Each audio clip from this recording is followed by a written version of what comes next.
Hey, what's up guys, this is Mike and welcome back to some more Black Ops 3 multiplayer gameplay. Now, I know the beta comes out in a few days, so those picking up the beta will want to know what the best weapon is, what the best class is, what the best streaks are to use, and have a little bit more of an in-depth look at some of the maps. So, you know, we only get a short allocated amount of time to play. You want to be getting your streaks, you want to be getting the best kind of games and the best experience you possibly can in that short amount of time, right? Right? Am I correct? I hope I'm correct. So anyway, this is some hard point on the map Hunted, using the M8A7 once again. And the reason I'm using the M8A7 is because, in my opinion, this is the best class on Call of Duty Black Ops 3 that I've used so far. Of course, some of these weapons, we haven't really used every single weapon on the game, but from what I've played so far, and what many of my friends have played so far, they will also agree and have said to me that they think the M8A7 is the best gun on the game. So it's a 4-burst weapon. So in Black Ops 2 we had, of course, the M8, which was a 3-burst weapon.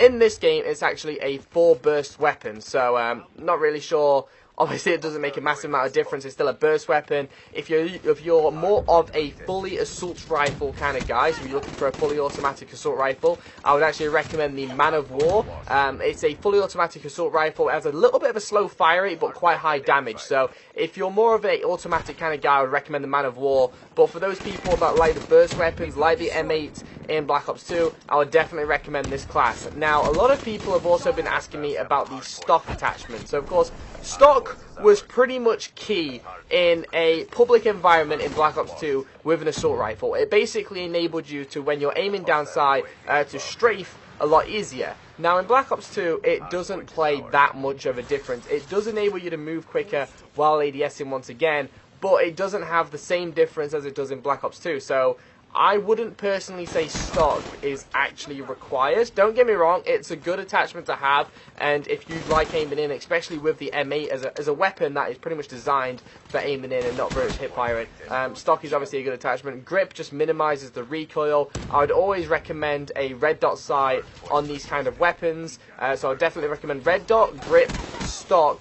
And if you want to use something like Quick Draw, because of course this is a 10 class system, so you can have 5 attachments now if you want to. So in this particular gameplay, for example, we're using 5 attachments right now. We've taken off some of the perks, so we don't have a perk 3 slot, for example, and yet we're using 5 attachments in this game. So yeah, it is pretty damn sweet. And for our special ability, where you can see right now, we're using Combat Focus. Now, Combat Focus is the special ability that we're using, and it's actually a different one that you've probably seen before on my channel. So this actually gives you an increased amount of points for a short period of time. So you can see in the bottom right, there is a slight little timer going around, and basically, from what I've noticed, you get double points in that short allocated amount of time. So I pretty much did, well, we didn't use it in the best situation right there.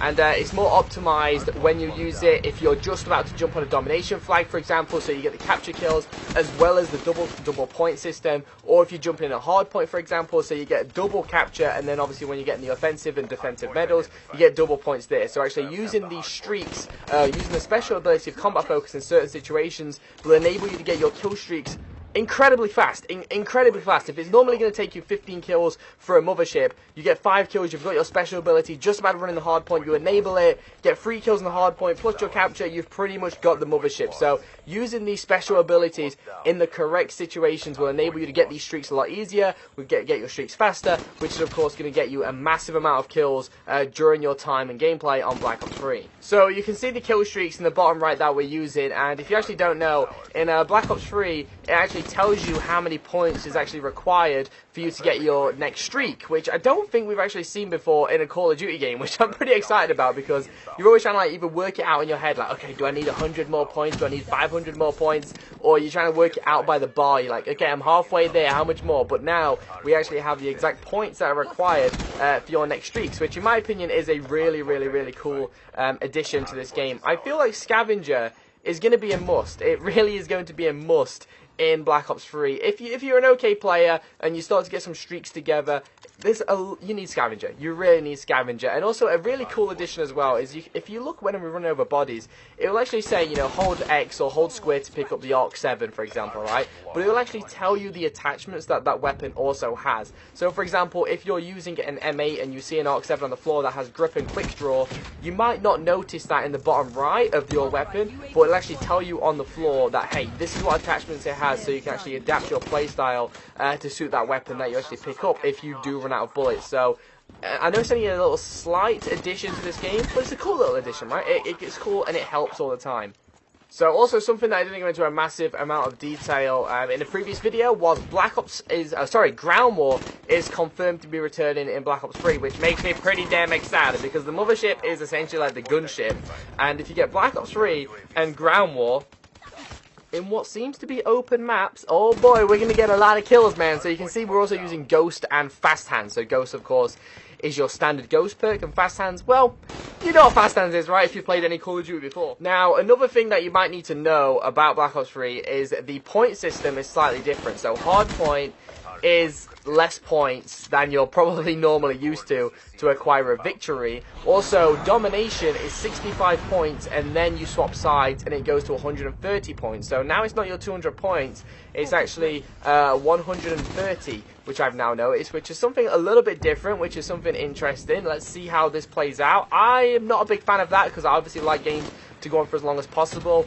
and if it is 65 points, that means it's not going to last as long, which is slightly disappointing, and it's going to take a while to get used to these best perks and best classes. But if you just want to use the best weapon, in my opinion, it will be the M8 if you like burst weapons and you have a good accuracy, using grip, quick draw, possibly extender mags if you like to spray a lot, with of course the red dot attachment, which I feel is required on the M8 class in Black Ops 2 and in this game. If you're more of a fully automatic assault rifle kind of guy, I would definitely recommend the Man of War. If you were looking for a submachine gun, I would recommend the Kuda as well. Now, I haven't used a massive amount of snipers or shotguns, so I wouldn't really tell you guys about that. But in my opinion, that will be the best class when you actually pick up the beta for the first time.